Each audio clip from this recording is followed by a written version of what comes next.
gonna get the job done. Y'all know what to say. On three. 1, 2, 3. And the home of the Jets. Mr. JetsCentral, the New York Jets are 2-1. Won 2 games in a row. Aaron Rodgers looks like he's 5 years younger than he is. How are you feeling, my friend? Dude, I'm doing good, man. Doing good. I was kind of thinking, okay, obviously, right, the Jets snagged the win on Thursday, but it really didn't sink in until Sunday morning when, like, you know, all the other football games kind of started. By the way, I hope you guys can hear me okay. You're good. Mike is in a different spot, but, you know, you're kind of just sitting there, like, watching, you know, some of the NFL action, and you're thinking, like, we're already over 500. Like, we're good. We handle business, and, you know, we're looking forward to Denver. It's wild, though. We're not used to winning, not used to looking like both sides of the ball, like playing well, the excitement, the enthusiasm. And going into the game, we did a preview last week. We were kind of like nervous, but you know what? The Patriots are a tough team. They don't beat themselves. What form the Jets are going to come out? Are they going to be, you know, like lackluster, sluggish? Will they come out aggressive? Will they come out fired up? We didn't know what to expect. And they came out the gate, dude, faster, more physical, more aggressive on both sides of the ball. I was there. But I was truly impressed, man, where it's like, you know what? If you want to be a top team in the AFC or make a run at the AFC East, these are teams you have to beat up. You got to flex your muscles a little bit and show what you can do. And they did it. And it was like you sat back and watched. You're like, who is this team? Like, this is what we were waiting for last year. And we saw it this year. And starting with the quarterback, dude, Aaron Rodgers was ridiculous. Where his footwork, his mobility, his arm, his leadership, the accuracy, you asked for it, you got it. You got the whole show on Thursday. Yeah, dude, I was gonna ask you, man, because I know you went. By the way, did you catch Justin Pugh? I was hanging out with him, dude. He's awesome. Okay. He's a good dude. Cool. Yeah, he reached out and we did a video together. Yeah, and so he mentioned that Fireman Ed's birthday was like taking place at this bar or restaurant or something like that. Yep. And I know you mentioned it too, so I'm like, oh snap, you know, like, you know, you guys are probably gonna bump into each other. But how was the atmosphere there, man? Because like for me watching, it looked packed, it looked energetic, it looked like, you know, the place to be. It was, the parking lot was packed. The energy was on another level. When you're going up the escalator to their seats, the Jets chants are going on. Everybody got in their seats early. Fireman had the place rocking like only he can do. It was a great feeling. But the thing is, the players got to feed off it and actually play well. If they play well, the crowd feeds off it and gets louder. If they play kind of like, you know, 3 and outs, like the crowd gets grumpy, they get quiet. But it was like a party, man. Literally, third and fourth quarter was a party. Everybody was so excited to finally see that. And you can see, like, you know, the defense with their, you know, doing the Jermaine Johnson, you know, celebration. There was so many cool things happening. It was nice to enjoy it. More importantly, nice to against the Patriots. Like, we hate the Patriots. We've been waiting for this day for a long time. Like, the game at the end of last year meant nothing to me. This was like a statement, though. Like, you know what? It's a new era for them, new era for us, too, though. And we put it on them. Like, you almost wanted more at the end, right? You're almost like, you know what? Get one more touchdown. Like, kind of like really rub it in their face. I loved it, man. The stadium was electric for sure. Yeah, I mean, really, there's not much more that you can ask for, right? The Jets dominated really on all 3 phases. You're not walking. I mean, really, I'm just trying to think of, you know, just random drawbacks, random negatives that we can just, you know, pull out of our hat. I mean, maybe the penalties, 10 penalties for over 100 yards, but a couple of those were just, you know, stupid, like somebody, you know, swinging on a Patriot, or, you know, the John Simpson play, which personally I didn't mind. You know, I like the aggression. I mean, you probably got a different angle from it, so I don't know if you caught like the highlights. On YouTube or anything, but dude, I know whenever I go to a game, I tape it. It's like, come home, I watch it again because I want to make sure I don't miss anything. But I mean, the offensive line, if you want to talk about that a little bit, the Morgan Moses injury sucked. That was kind of like the one thing where you're like, all right, you lost Morgan Moses, but you got to like what you see out of AVT. He's nasty. Tippmann playing very well. And Simpson gives them that edge that they never had before. And Aaron Rodgers mentioned it too, where it's like, you know what? Last year when our quarterback got knocked down, nobody really cared. But you know what? He's on the ground. Get up, Zach. Who cares? Now it's like you hit one of ours, everybody's coming after you. Like, you know, we're all in this together now. This is our quarterback. This is our guy. Brees, Garrett, whoever it is. That little nastiness and tenacity we haven't had before. And winning helps it because they're all buying in. But that team unity goes a long way. And then you look at, you know, Tyron Smith struggled a little bit, but you're liking what you see. And, you know, I think Olu will be fine at right tackle. I find it weird that Carter Warren and Max Mitchell are kind of like lost in the earth right now. But listen, you have a first round pick. It's a luxury item right now. Yeah, dude, 100%. Really just trying to think back on like again from like start to finish, like literally first quarter, second quarter, third quarter, fourth quarter, all Jets all night long. Yep. There wasn't really a moment where you're like, oh, could the Pats come back, or that's the turning point, or the momentum has shifted. No, it's literally Jets all night. Yep. And that was just really awesome to see as a Jet fan. I mean, it was kind of funny. Me and my brother were joking around at the end of the first quarter, like around 10 minutes left in the second quarter. We were both kind of we were just kind of having like a normal conversation while the game was going on. And then it hit me. I'm like, dude, we're like, this is like the first time in a long time where we're just kind of just like randomly, like casually watching a game. And it's not like, all pressure on, because you just felt like the Jets had it in the bag, again, right from the beginning. And I give, like, you stay on the offense, but I give Hackett some credit too, because they came out aggressive with the play calling there too. It wasn't run, third and long pass. They came out firing the ball all over the field. They got Conklin involved. They spread it out. It's like almost like they took the week to just reassess what went wrong. And like, we got to fix this. We got to fix that. And now they're opening up the offense. Like Mike Williams is more involved now. It's like they did it too on, not to cut you off, but they did it on a short week, which is impressive. Yeah, dude, 3 games in 11 days. And you wonder, are they going to be tired? Are they going to be ultra conservative? Where you know what?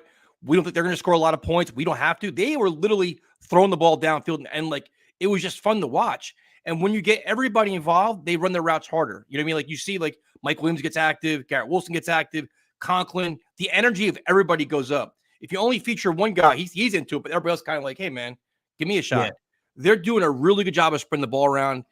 Offensively, man, I was really, really impressed. It was just like, there's really not a lot of things you can complain about other than Morgan Moses going down and the delay game penalties, which I understand that's a thing that he did in Green Bay, and it puts Sal in a really tough spot because the clock's winding down and you're wasting them at, you're not going to have, and crucial times, you're not going to have them.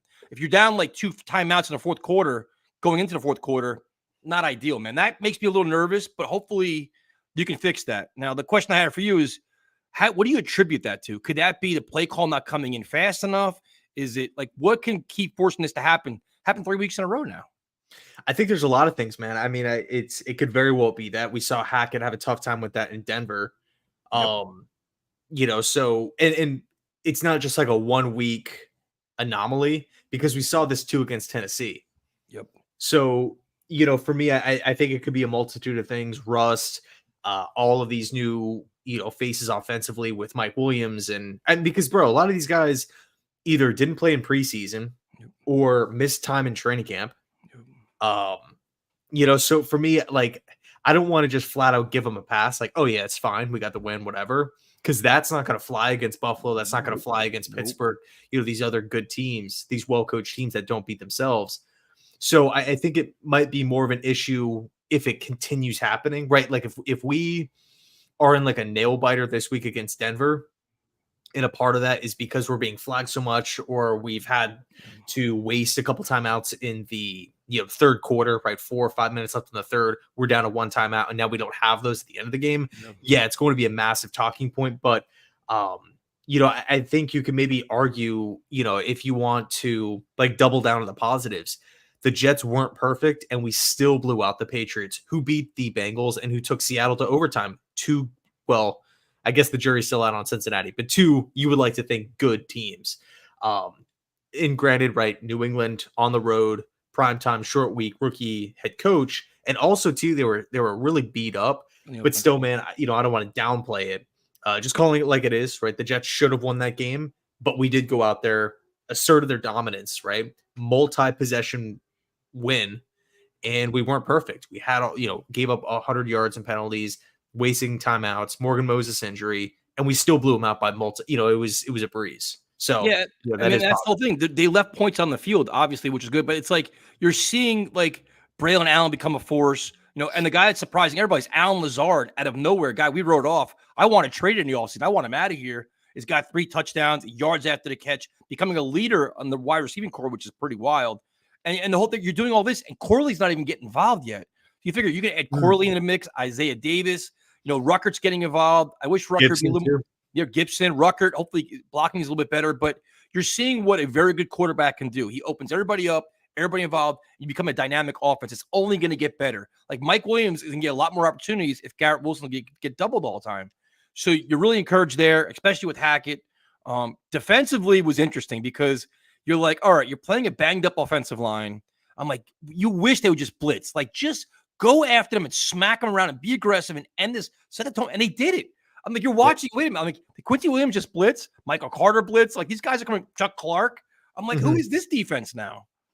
Yeah, no, that was really cool too. And one thing too, I want to mention, the Patriot, and I don't really know what your take was, being at the game or like where you were sitting or anything, but what, just from watching on TV, one thing that just blew my mind was New England's game plan. Like they have, it's no disrespect to them, but they don't have much talent, right? They have Ramondre Stevenson. He's kind of the marquee star of the offense. Yep. They don't give him the ball. They're trying to run all these like weird play actions, and so Brissett's the quarterback. So in other words, you're snapping the ball and immediately he's turning around. So he's not even looking at the defense. Yep. And now you have a Jets defense that is blitzing a lot more than we typically do. Yep.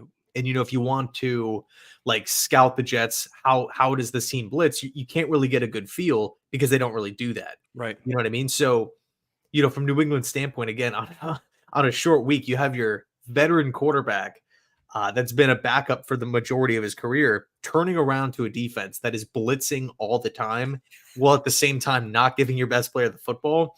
And I'm like, we were just teeing off on them, like literally from the get-go. And I'm like, this is going to be a long day if they stick with it, and that they stuck with it. So yeah, we controlled everything offensively, defensively, and special teams. It was really fun to watch. Yeah, and you look at the defensive line where it's like, all right, Jermaine Johnson's out, which is a big blow. How do you feel about what's Will McDonald going to do if they're going to focus on him? And dude, he was a beast. He was explosive. He was aggressive. And then it opened up things. You have Kinlaw come up the middle, Quentin Williams. Everybody's being a disruptive force. Even Leonard Taylor made a play where it's like, all right, Michael Clemens, like they were so aggressive. And literally they outcoached them. They were like a lot more physical, a lot faster. They looked fresher, and many times they just looked faster overall in team speed. So the defensive line was really, really impressive. But the other thing too, we talked about this last week a little bit as well, was the linebacker position. As much as we love CJ Mosley, who is the undisputed heart and soul of this team and undisputed captain and leader, with Sherwood and Serrata on the field, the linebackers sideline to sideline are a lot faster, man. They seem like they cover more. They got better range, bigger hits. Do you get that same feeling too, or am I kind of like just seeing things right now? No, I think I agree with you, but I don't necessarily feel like the way I'm kind of looking at it is like, okay, if Mosley's on the field, we're getting a defensive leader. We're getting somebody with a high defensive IQ. Like there's a reason why Belichick like raves about CJ Mosley. Yeah. Any chance he comes up in conversation, he's talking about how good CJ Mosley is. Yep. Still, even this year in 2024, where Mosley's coming in at an older age. So again, I'm looking at that. Obviously, Mosley's a good player, but when he's not there, we have depth options that make sense. They fit the system. They're playing well. They're playing just fast. And like you said, dude, like there's just a lot of energy there. So I'm kind of looking at it as having two positives as opposed to, maybe Mosley's like a little slower. Because one thing I do want to point out is if, say maybe Mosley has to miss more time. If we're going up against like either a high flying offense or an offense that has a really talented offensive coordinator, play caller, head coach, whatever. I don't want the young linebackers, Sherwood and Surratt, to maybe get exposed as far as defensive IQ, like maybe putting those guys in positions to where they have to make a decision and they don't know what to do. So they're caught in quicksand, where with Mosley, you're not going to outsmart them. No, it's impossible. We got, let's see, in your show with the Patriot content creator, with the guy was speaking as if they were legitimately better than us and he didn't fear our team. I guess he fears them now. I mean, he probably does now. He definitely does. So you had the linebackers were impressive. And then the guy that I was completely down on, Chuck Clark, who had a terrible game against Tennessee, bounced back on a whole nother level with a sack. The strip fumble was amazing. He played very well. And that's the kind of guy we kind of were hoping we got from Baltimore, where he could play in the box, make big plays, impact plays, big hits, be aggressive. You saw a whole nother Clark on Thursday night. Yeah, dude. And it was cool because he did not have a good game in week 2. And like you can argue Well, the Jets ended up winning the game anyway, but if they didn't, like that, like Chuck Clark would have been like one of the top reasons why. So to see him again on a short week, and the reason why I keep mentioning that is because it's not like the Jets are having these full-on practices, right? You're not having one on Monday. You're not having one before the game. So it's mainly like walkthroughs and stuff. So just to see everything perk up, everything look a lot better, again, from both sides of the football without having, a million practices throughout the week to kind of drive points home. It's more so meetings and walkthroughs. That to me is really encouraging. And also it's another week in the books of, Chuck Clark just getting more NFL action because he didn't miss all of last season. I wasn't really expecting him to just dominate right out of the gate. At the same time though, to be fair, I wasn't really expecting him to look that bad in week 2, but from where we, where we're at right now, I'm content with the safety room. That might change around the trade deadline, but right now I'm okay with it. Yeah, 100%. I mean, you look at it, it was a solid. I mean, they had, 7 sacks. Everybody was flying around, and it's the effort you wanted to see on both sides of the ball. I couldn't say enough. Like you said, short week, home opener, how they come out, and they literally flexed their muscles on both sides of the ball. Like Aaron Rodgers took over on offense, the defense unleashed a pass rush, and they beat him up, and that's what you have to do. Like, you have to get these wins. And the funny thing is, like, going into the game, everybody's like, oh, it's going to be a close game. Then when the Jets blow them out, it was a bad team. They weren't a bad team. The Jets played very well. It's okay to give them credit. So I'm excited, but there's room to improve, and there's a lot of things to do. Thank you guys for joining us, too. We definitely appreciate it. Yes, I see all the Buffalo comments. The Bills definitely looked great last night. If you have any areas of concern, the Jets are 2-1, going against the Broncos team that's got a very good defense. People aren't talking about the defense very much. Like, the Broncos suck. They don't suck. They're actually pretty good defensively. Any areas of concern on either side of the ball that you have as you go into the next couple of weeks? To be honest with you, man, I don't want you to lie to me. I do have, bro. That's what the show's about, man. Just being real. I think so. For me, right, Will McDonald has been killing it. The Jets are winning games. Tennessee, New England, but because we're on this 2-game winning streak, again, just me being 100% honest, I am looking at the opponents. Yeah. Tennessee winless. New England is New England. I'm not just going to say, okay, great. We have our pass rushers. No need for any additions. No need for Reddick. Yeah. And every issue solved. And now we're going to be fantastic against stopping the run. And the offense is going to look like that every single week. I think the better competition that we play, and I think we're going to beat Denver. I think we're going to beat them, I would say maybe by more than 1 TD. Yep. If I had to take a guess, just because of, the Bo Nix going up against this defense, going to MetLife Stadium. Although I don't know if you saw this, man, but Sean Payton so the Broncos right now are in West Virginia. Yep. So they're not going to be affected by the time zone, which is an interesting kind of layer to it. So that you're not going to have that West Coast like lapse in the first quarter that we typically see. But yeah, I would say for me, pass rush and stopping the run against better like quality teams that aren't hurt would be my biggest concern. Corners, I think we're okay. I think we're totally fine or above average in so many different areas. But yeah, I would be lying if I said, penalties and pass rush and things of that nature. Yeah, the Reddick thing is getting really interesting now because now it's like he's missed 3 games. According to Aaron Rodgers today, he probably fired his agent. We don't know about that. But I think at this point, Reddick's probably embarrassed because he's never going to get the money he wanted this year. He's scheduled to make 14.5. He's not getting that. He's already missed games. So if anything, he's going to make less than what he anticipated. So it's a bad look. You fire your agent, say, you know what? It was miscommunication. Try to save face. Probably not going to work.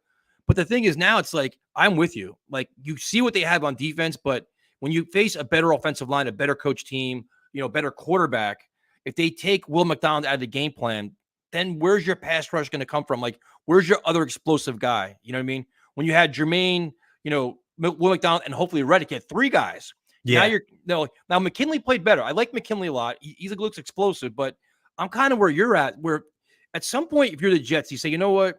This Reddick thing isn't working out. Maybe we just trade him for a 5th round pick. Don't even care what it is, to get that contract off our team and start researching the trade market for somebody else. Like a lot of teams now that are 0-3, could be 0-4. Maybe fire sale happens and you can find a pass rusher somewhere else to trade for. I know everybody wants Devante Adams. He's probably going to be available now because the Raiders are horrendous. But could you see that route happening? The Jets trade Reddick and then go get somebody else? Or do you think they're going to kind of just lock down and say Reddick's our guy and that's it? I think he's going to be traded in the end. To me, it just does not make any sense to like hold on to his rights for 2025. He's getting fined a bunch of money. Saleh has to, answer questions about it. It continues to be a talking point. I think, in the end, he's going to get traded because that the one thing that like from Joe Douglas's standpoint, right? If you trade for another pass rusher, if you trade for, whatever, Devante Adams, like these guys aren't coming in on cheap deals. Nope.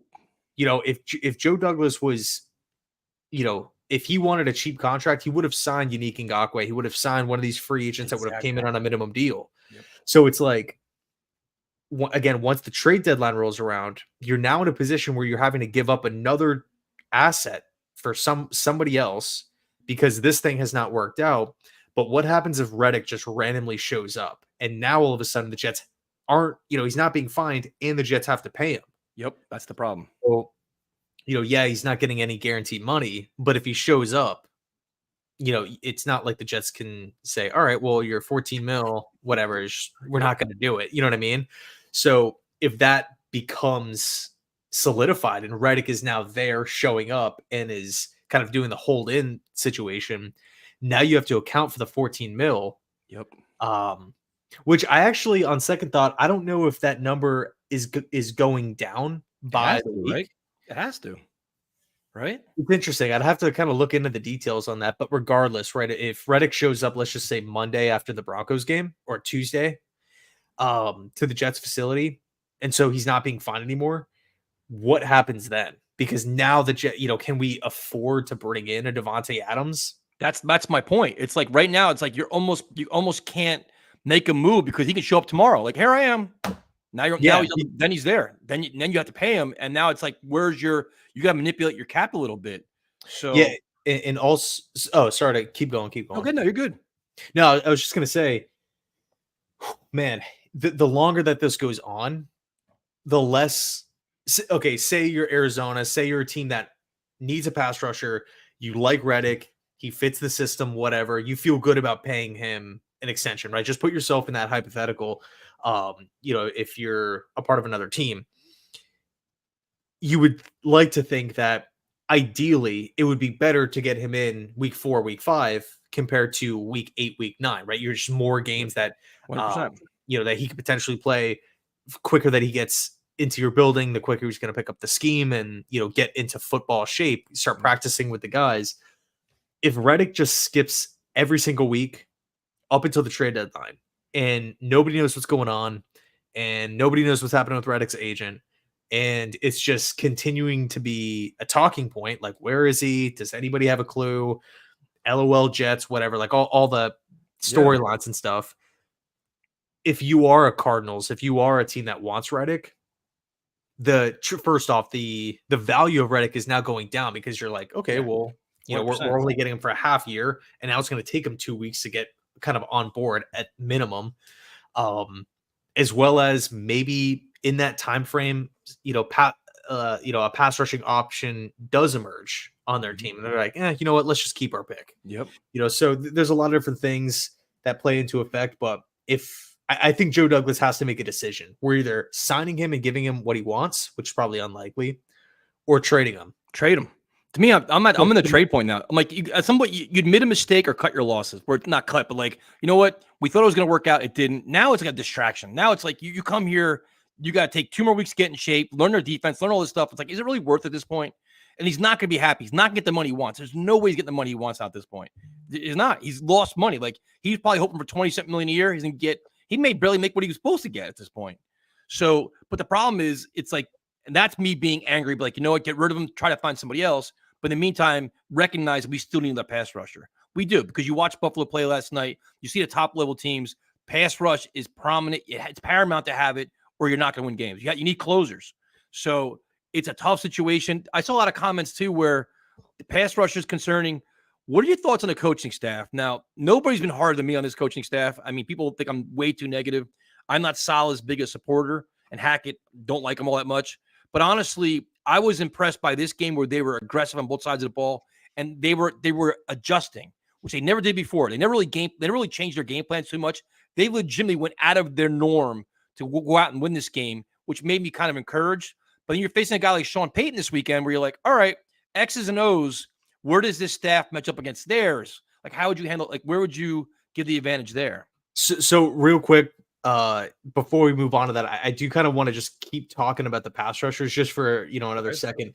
Yep. Just trying to think of realistic options that the Jets could do to bolster the room. Okay. Because again, it's by no means do I want to downplay the previous 2 weeks pass rush, right? Will McDonald's going off.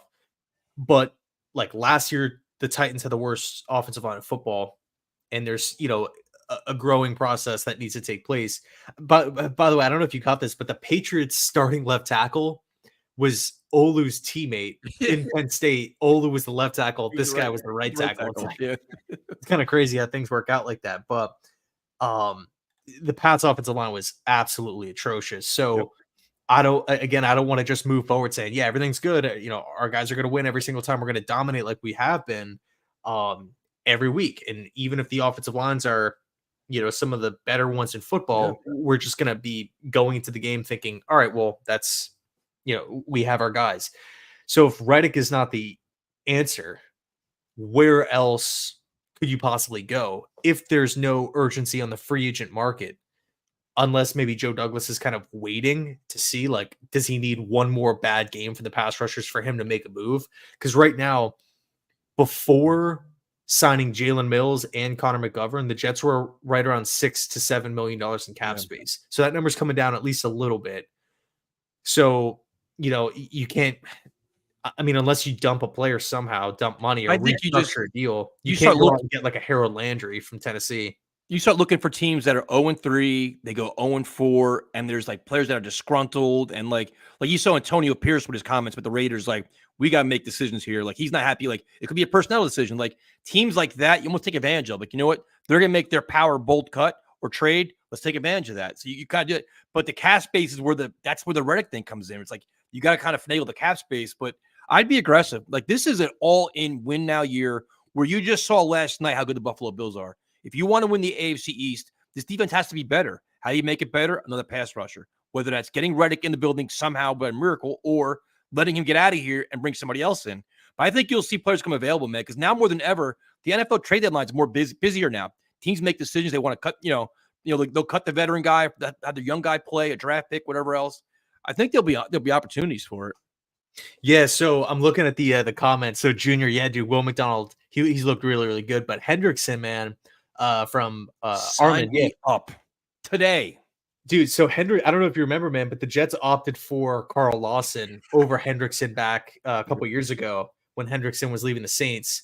Turns out Hendrickson replaces Lawson. And by the way, Carl Lawson's still a free agent. So, not saying that he's going to come in and get 9 sacks, but if they are desperate, I could maybe see a potential reunion there. But that's the thing that's kind of weird about this whole thing is that, again, the guy that's there, Reddick, let's just we can't count on him right now. And if the Jets don't want to get something done actively, then, it's not reliable. But we can't also go after the top pass rushers that are getting paid $15-20 million because we just can't afford them. And, the asking price goes up. So now it's like, are you in a position where you're going to be trying to find a diamond in the rough on the free agent market like Carl Lawson, or are you trying to maybe trade for like a younger, high upside guy that you just kind of know from another team? I'd rather, we kind of know what Lawson is at this point. I'd rather have a guy that's actively playing right now. He's been through the NFL training camp. He's been through he's already been involved in games. So you already see on the field what he is instead of wondering what they are. Like Reddick right now is an unknown. We don't know what kind of shape he's in at this point. But if you see another guy, you can watch his game tape for last week. Like, all right, I know what we can do. And then you have faith in Ulbrich and Solid. Be like, you know what? We can work with this guy. You see what they do with all these young players, man. They're making these players all good. So they're defensive minds and their evaluations I kind of trust to say, okay, you know what? Or, hey, if the Eagles don't want Bryce Huff anymore, send him our way. We'll take Bryce Huff back because we know what he can do. I don't care about his stats in Philly. We know what he can do here. But I'd be aggressive, man. I don't see why you wouldn't be. It's a legitimate area where you want to upgrade. And that's not putting down anybody else like Clemens or McKinley or everybody else, but you need that like legit pass rush on the other side. Yeah, I'm with you. I think the last like line for me before, like the thing that I don't want to do as far as like being too aggressive is where I'm having to restructure another contract that potentially is not going to be here. The player's not going to be here in 25 or 26, but we're paying, $6 million to this player, whoever it may be, in multiple years, because the dead money, I just don't want it to continue to rack up. Yep. No, I agree. No, so now, what did you take on the coaching? Because you're going to get Sean Payton this week, who's an excellent coach. I've always liked Sean Payton. So now it's like the Jets' talent level is where you want it to be. You like how they came out last week on both sides of the ball, aggressive, different game plans that we've ever seen before from this coaching staff. Do you feel a little bit more comfortable going toe-to-toe with some of the better coaches in the NFL? Like, you're going to have to, Sean McDermott is a great coach. You got big, even Mike Tomlin's pulling miracles off with the Steelers. Like, do you have more faith in Saleh after the first 2 weeks? Or you still like, you know what? You got to prove some things to me. I'm still kind of in the boat, and until and it's not to say that we've never had a big win. We beat Philly last year, took Kansas City to the end. We should have won that game if it wasn't for the refs.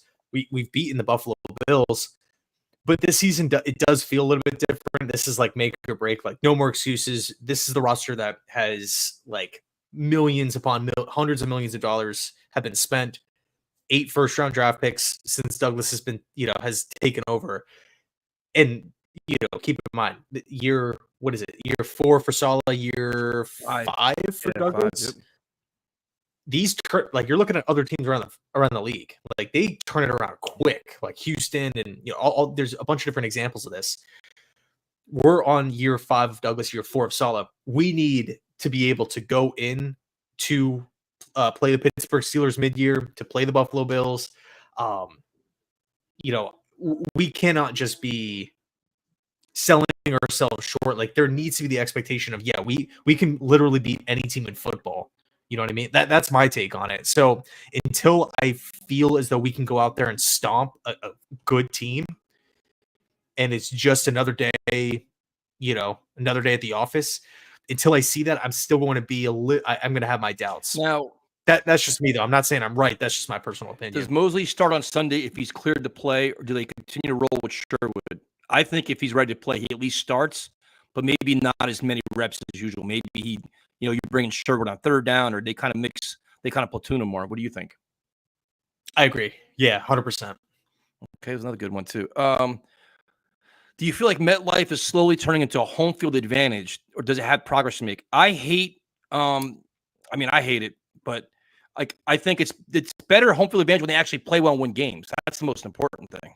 Hey, man, so it looks like, from my end, it's all good. It looks like the audio's clipping a little bit, so I don't know if it's still going on. I don't know. Yeah, Scott, NJ Lauren, affirm. What could it be from? I don't know. I'm not sure. Is it all good now, guys? Let's see, Oscar. I have no idea. But yeah, no. Go ahead. I hear you clear. Yeah, everything's good on my end too. It's good now. Okay, sweet, cool.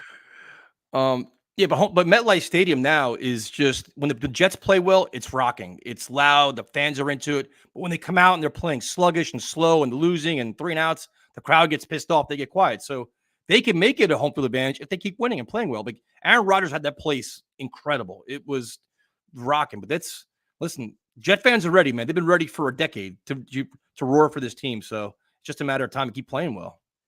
Yeah, and another thing too, man. Like, just credit the fans. Like, it's a primetime game, but it's in the middle of the week.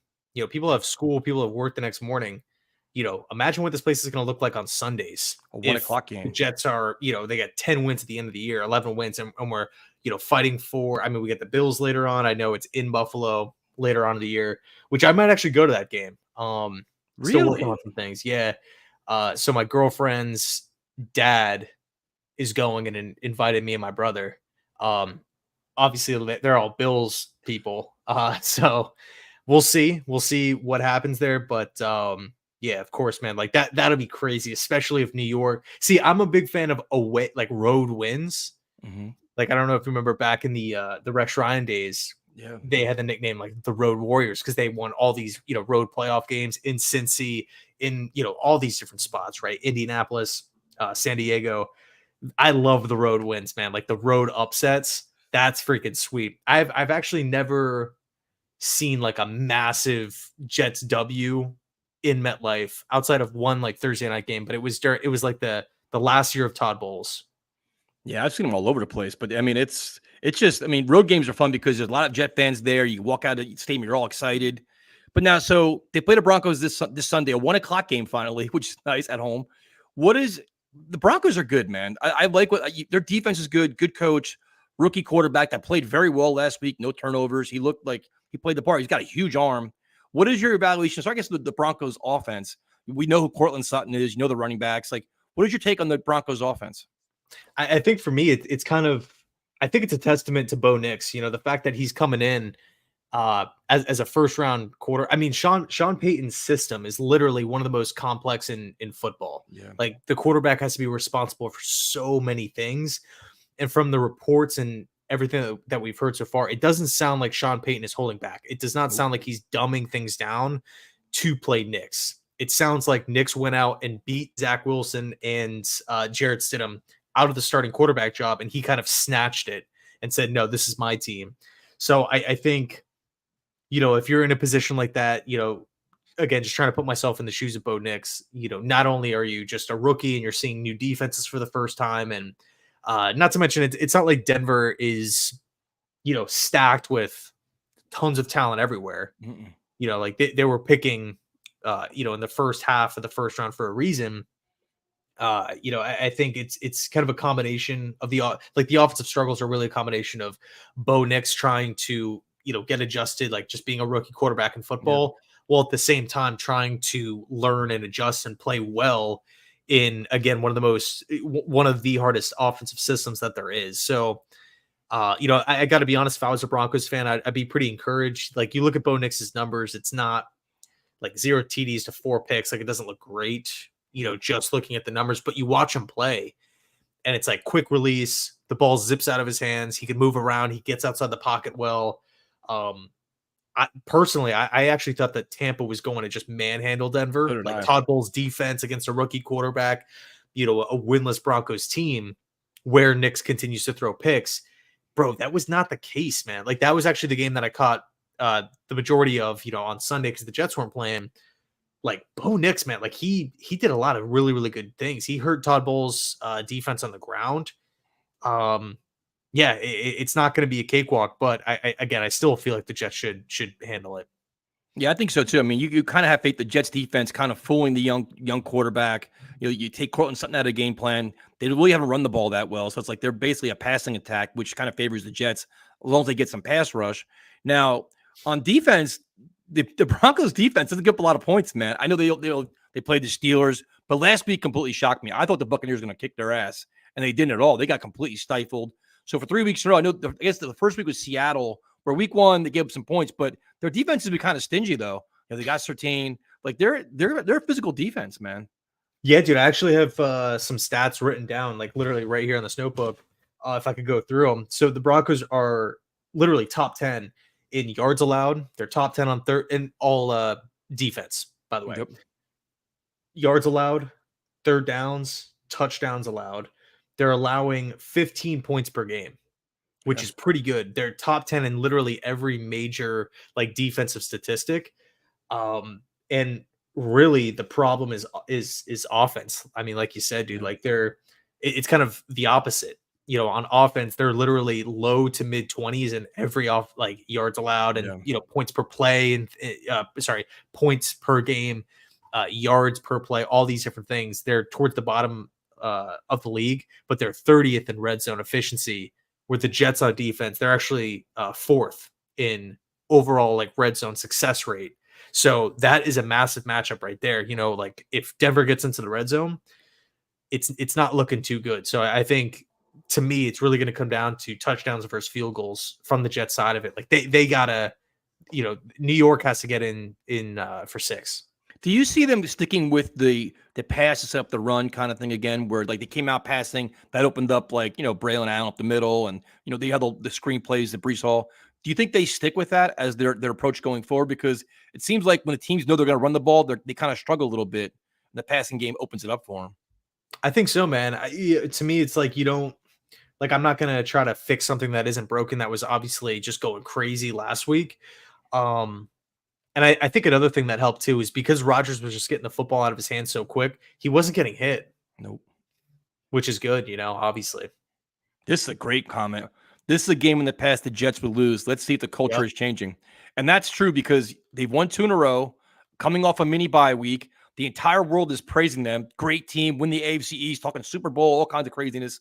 This is kind of like on your leadership. I think Rodgers kind of keeps everybody grounded. Rodgers is like, we haven't accomplished anything yet. Like, we've won 2 games. So what? We're 2-1. Like, we've accomplished nothing. The goal is make the playoffs, win the division. Like, this is all steps. So under solid, they tend to come out flat in these occasions. And that's a great comment right there. Cause I kind of agree with that. That's one of they got to learn how to win and learn how to deal with success. Like, be successful and keep thriving and keep motivating and moving forward. 1000%, man. Great point, Black Betty. That's because that is like it does feel like the typical solid game, right? Just riding this like massive high off a huge win against a rival at home, prime time, for a 1 o'clock game where on paper you're better than. On paper you have more talent than. And in the past we've seen them just come out and just lay an egg.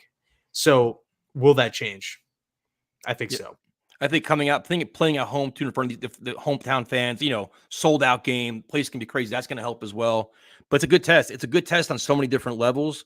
And then if they get that, you go 3-1. Then things get really interesting because then you go to London. You got the Bills coming up, but you're getting some much more difficult games. So it's an interesting dynamic for the team. But the little roller coaster ride they're going to be on right now. Was week 2? Now that I'm thinking about it, was week 2 in Pittsburgh or in Denver? For the Broncos, because they went to Seattle week 1, they went to Tampa in week 3, and now they're going to the Jets in week 4. They had to be home then, I would guess.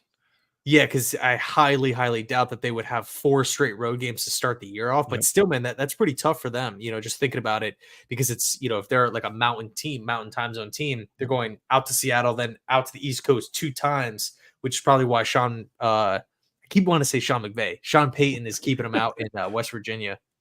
No, and you figured you got to add in the whole Hackett Payton, agenda here too, where Aaron Rodgers is more than motivated for this game to drop 30 on Sean Payton and be like, you know what? This is my coach. This is what he can do to your team. And like, so there's like that bulletin board stuff there. It didn't go away. And Rodgers wants his revenge for that big time. You can see that coming too. Definitely. And I don't really get the sense from like Denver's side that it kind of feels like Denver just kind of forgot about it, but like the Jets, it's like at the top of their mind. Dude, any way to motivate this team and get everybody on point, I have no problem with whatsoever. Because this is like, you get a little nervous. Like you have all this like build up. You don't want to be let down. Like we've been let down in the past. You want to keep rolling. So I'm really excited. Now, who would you say after 3 games is the biggest surprise for this team? Biggest surprise. Mm-hmm. I mean, he was on pace to have a good. I think a lot of Jets fans like expected him to have a good year, but based just strictly off the numbers, man, Will McDonald having 5 sacks through 3 games is nuts. It is. It's down to him, I'd say, or Lazard, because I want Lazard gone so bad, and now he's like a huge factor in the offense where he's literally becoming a safety valve other than Conklin if they're going to double Garrett. So, but Will McDonald's been a find, man, and now it's just like. And now the cool thing about that, he's playing with confidence now. Now he's getting more encouraged. Like when you're like a confident guy is a dangerous player because then he'll add more elements to his game. So, and I see like the one thing with Braylon Allen's a surprise too. I think we didn't know what to expect from him, and you see how physical he is. And it's actually funny because you see fans now like, you know what? Split the reps between Brees and Braylon. Like don't like take away from Brees a little bit and give more opportunities to Braylon, which is a time I thought we never see that. Yeah, dude, Allen looks fresh legs coming off the bench. Always falling forward. Nobody wants to tackle him. Looking for contact on the offensive side of the football, which is a crazy trait. Corley kind of has that too, but Corley does not have Allen's just size. Nope. Size and power. So, dude, Braylon Allen's going to be a force, man. And I think this is an excellent point too. I was shocked at how Aaron Rodgers moved last week because in Tennessee, I started getting really nervous. I'm like, oh man, he looks old in the pocket. He's not really moving. He doesn't have any confidence in his legs, and like taking away that aspect of his game. But now you see him rolling out and buying time and throwing it downfield. That was a whole element that we were hoping to see that. But that was like Green Bay from like 3 years ago. Like that was a whole nother Rodgers that I don't think we're ever going to see again. Yeah, 100%, man. I mean, we talked about it a lot, at the start, but from an offensive standpoint, from a defensive standpoint, the Jets were just flat out dominant on Thursday night. Yep. See, McDonald was a first rounder last year. Not much of a surprise. He should be this good. You know what, Joshua? That's a fair point where you invest a first round pick in somebody. He better in year 2 take a big step. We weren't really expecting it. And then primarily because the Jets went out and got Reddick. So like if they went out and go get Reddick, it kind of maybe they didn't have faith either. So it's them. Yeah, Josh, like that's a great point. Like he should be good. He should be a starter. But 5 sacks in 3 games is crazy. I mean, like, how many did Huff have last year? 10 and a half? I think, yeah, he was up there. So, McDonald has half of that in 3 games. So, when you're if you're McDonald and you're looking at the rest of the schedule, like it's like, basically if McDonald gets like a half sack to a sack from here on out in every game, like he's going to be like in defensive player of the year conversations. It's good. It's so ridiculous. What's up, Will? What do you think about the new Linkin Park single? Did they play it last week? They actually did play it last week. They only play the one that's been released, and they released a new song today, which is just, if you like Linkin Park, the song they released today is very Linkin Parky. If I can describe it, it's like when you hear it, like that's a Linkin Park song. It's like their Meteora songs. It's really good though. In case you're wondering. I didn't listen to the one that dropped. I saw that they dropped something, but I didn't listen to it yet. It's very like when you hear it, like, yep, that's like their old school stuff right there. The expectations for Corley, it's so funny because before the season, everybody was like, he's going to do this, he's going to do that. Yak King, he really hasn't done anything, which is not bad. It's fine. You can bring him in slowly, but you see Gibson coming on a little bit where, it may be a while till Corley gets his chances. Mm-hmm. Yeah. Yep. I agree. I think Corley becomes a part of the offense if somebody goes down, unfortunately. Like, I just don't see Corley taking over Garrett's place, jumping Conklin or at this point, Lazard, in the pecking order of passing options per play. I think there's just going to be like maybe a Corley package that we have to roll out. Here's a good comment. Joe Tippmann is the only center to have an 80+ PFF grade in pass blocking and run blocking, and has the single highest pass blocking grade of all centers. That's impressive. I mean, he's been great, man. And the funny thing is, throughout the entire preseason, we were worried, like, he's not getting any game action. The snaps were a mess. They're all over the place. And that's been cleaned up. And he's nasty, man. He's got a little tenacity to him, too. Yeah, Sneakers to Boots has a good comment. The unsung hero is Quinnen, taking on double teams, having a mover on the D line too. He's lining up at defensive end, which has been pretty cool to see. And that's why it's funny where I saw the one, I forgot who tweeted it out. They were like, oh, Quinnen Williams is a bust. He got his paycheck. He's not doing anything. And people are reacting like, do you even know the impact he has on the game? Like, stop staring at the stats all the time. Look how he's disrupting the game in his own way. And like freeing up Kinlaw, freeing up Will McDonald, freeing up all these things. He has a huge impact on games. Yeah, 100%. I mean, he's kind of like the move. Like in the past, he was just the defensive tackle that would just wreck teams from the inside. But now, dude, like just seeing like what Ulbrich and Suller are doing, like he's like now all of a sudden this chess piece that we can say, you know what, if you want to, if you're struggling at left tackle and it's a critical down, we're just gonna line Quinnen up there. Like he did that in week 1 against the Niners. We did it a lot in week 3 against the Pats. I've been totally impressed with Quinnen. This is a great comment too. Pressures are underrated. 1000%. A pressure can create so many things. Disrupt the play, open things for other players. There's so many things that can happen. Then we got Ian. I saw a story so far in concert this summer. Excellent band live. Their new album hits too. Yeah, dude. I actually got the new album like right on the TV stand right there. It's good, man. It's good. It's what kind of music is it? It's like pop punk, but it's not like what you'd think of. Their newer album is more, I guess, maybe upbeat or poppy, but yeah, dude, I found that band when I was in high school, and yeah, no, favorite band right there. So they like Blink-182 or like that, like a Green Day? Like what do they sound like? A little bit, man. I'll send you some stuff after the stream. Like that's kind of how their newer stuff sounds, like more Blink inspired. They're actually, I think, on tour in Europe with Blink right now. But yeah, dude, I'll send you some stuff. I think you might like it, dude. I'll check it out for sure. If you like Sum 41, you'll probably like Story So Far. Yeah, I love Sum 41. Let's see. We'll make Bo Nix look like Bo Picks. Now, the one thing, the Devante Adams thing is real interesting. I just want to get your thoughts on this because everybody saw him last week on the sideline. He looked miserable. The Raiders are falling apart. The quarterback, they may change it, may not change it. Is he a priority for you? Like, is he a must-have for you to help this team get to another level? Or do you kind of wait and see? Like, you know what? I understand what he brings to the table. We haven't seen what Mike Williams can do yet. You know, like there's a lot of pieces still here. Is he a must-have, or do you kind of still wait it out and say maybe we need defense instead? I'm gonna wait it out, man. Like Devante would, look, I'm not gonna pretend that if we wake up tomorrow and Devante Adams is traded to the Jets, like of course I'm gonna be excited, right? Right. But I think with Lazard stepping up and Garrett doing his thing, and Rodgers just being able to get other guys the football, like we'll see. Like Mike Williams is somebody to me where it's like, if he just continues to get more snaps per game and just shakes the rust off, and he's firing on all cylinders, and Lazard is having a bounce back season. I mean, like right now we're having a hard time getting Corley involved, who the Jets were like obsessed with in the draft. Yeah. So, adding Devante Adams to the mix, there's only one football to go around it, and I do think Adams makes this offense so much better. But let's see. Yeah, we have to climb over the Bills. He is a must-have if we want a Super Bowl. I think if I'm like based off of where we're at right now, because anything could happen, right? Garrett could get hurt in 2 weeks, and we really need a wide receiver one. Now all of a sudden, everybody's pounding on the table, trade for him.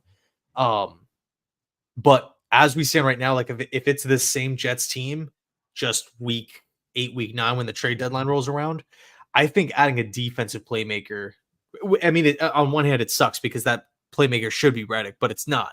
Right. So, if it's that impact safety, I doubt the Jets would make a move on somebody like that when they had all these guys available. But I mean, look at what Jesse Bates, bro, and Justin Simmons are doing for Atlanta. They are playing fantastic football.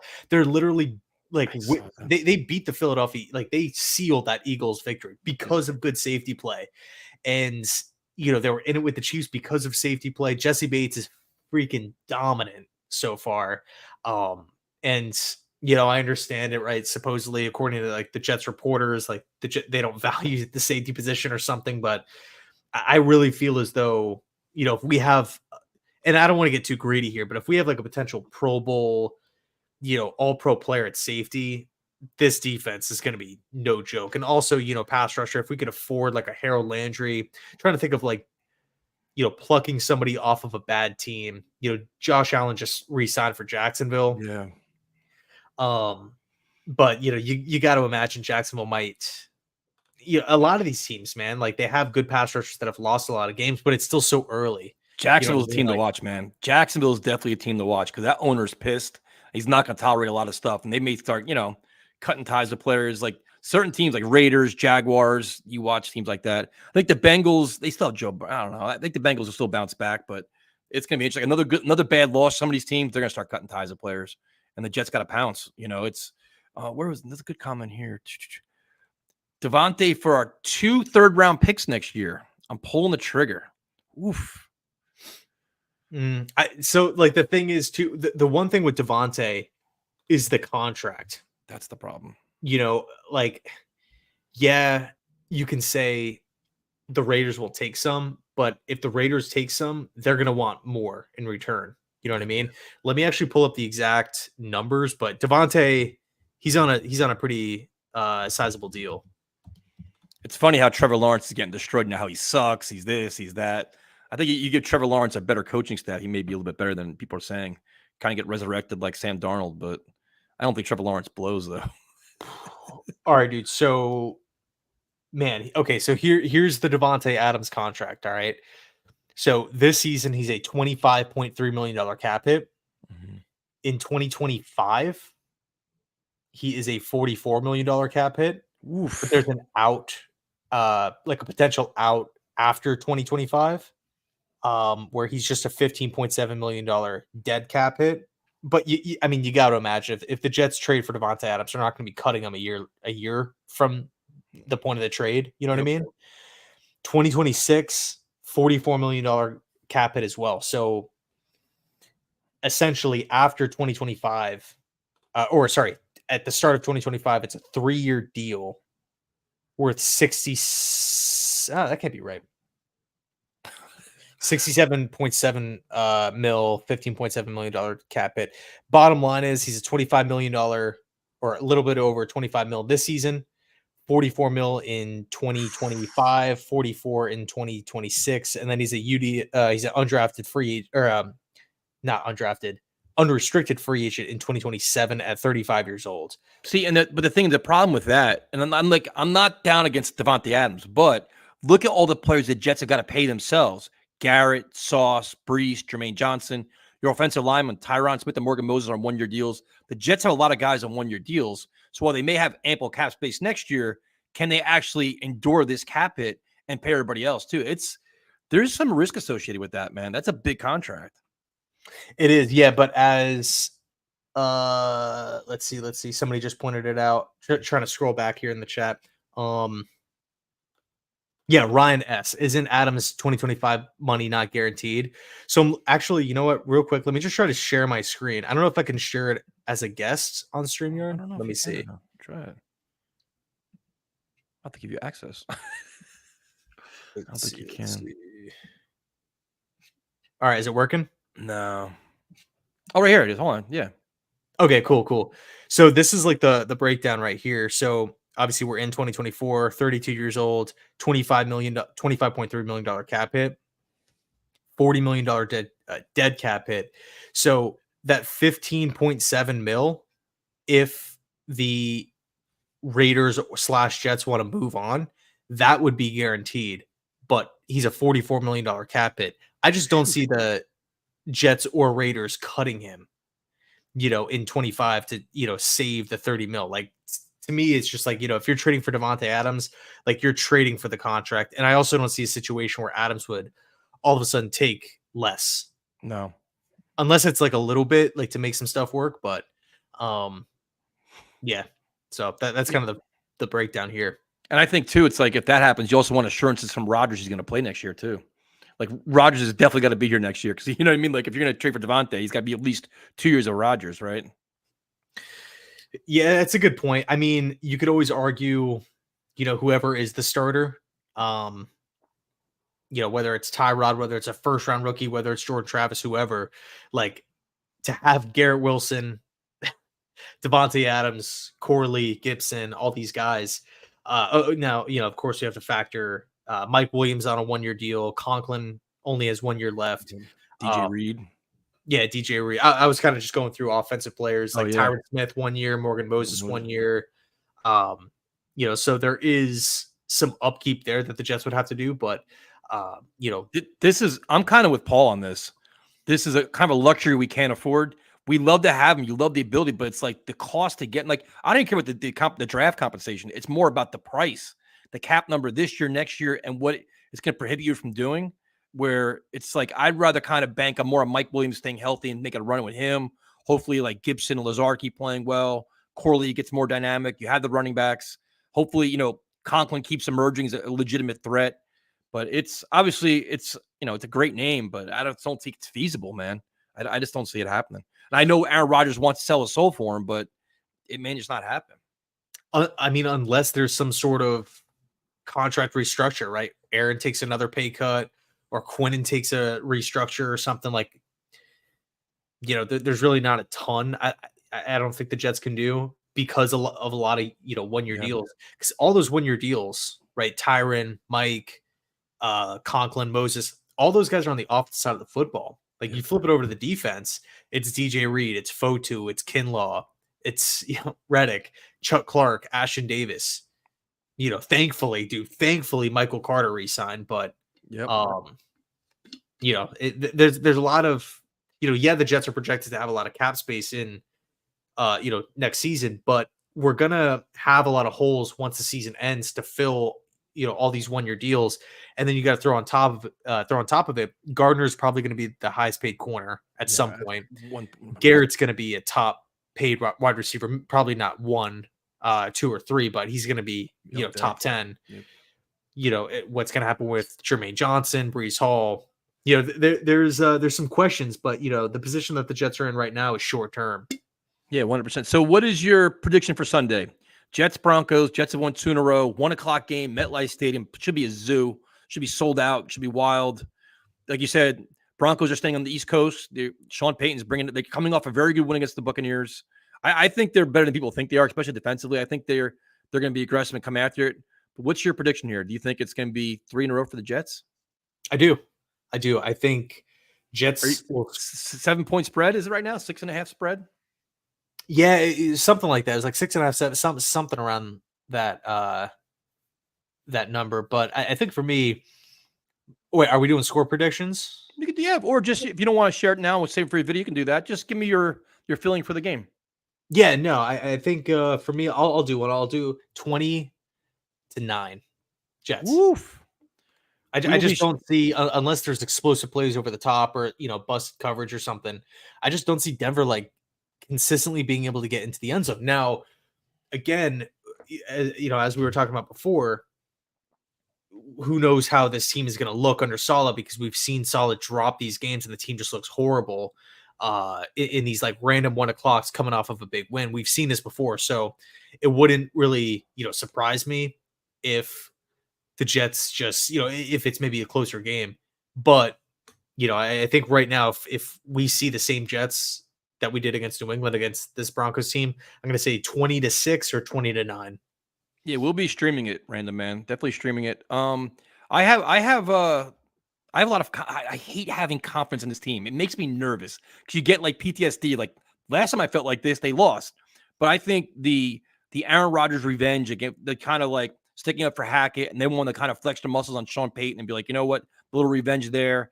And I think it's gonna be a big day. Like seeing Conklin get the ball more and them running the ball, and like their whole game plan last week has me really encouraged. Where I think it's gonna be close early on. They pull away in like the third and fourth quarter. I'm gonna say like 24-10. I think they're gonna put up a really good spot here and really kind of say we're ready for the Minnesotas and Buffalo and everybody else, the Steelers. I think they're up to the task. I think they realize that this is an opportunity that you got to win. Another conference game, man. Like I'm always worried about tiebreakers down the line. Another conference game. Keep stacking them up. These are games you have to win if you want to win the AFC East, and I think they do. So I can't wait, man. Like I'm actually excited about Jet football again. Like I was on a boardwalk, dude. You always see like Giants T-shirts and Eagles, dude. All I saw was Jet stuff all the last 3 days. It's crazy. So the fans are excited. Man. Yeah, the fans are excited. Yeah, I'm with you, man. Like this is a game the Jets should win. I'm expecting them to win, and I think they will win. Yeah, 100%. So thank you guys for joining us. That hour, how does the hour just flies by, man? How does this happen? It does go by pretty quick. So thank you guys for joining us. Next week, 7:00 will be on Ian's channel. We definitely appreciate you guys joining us.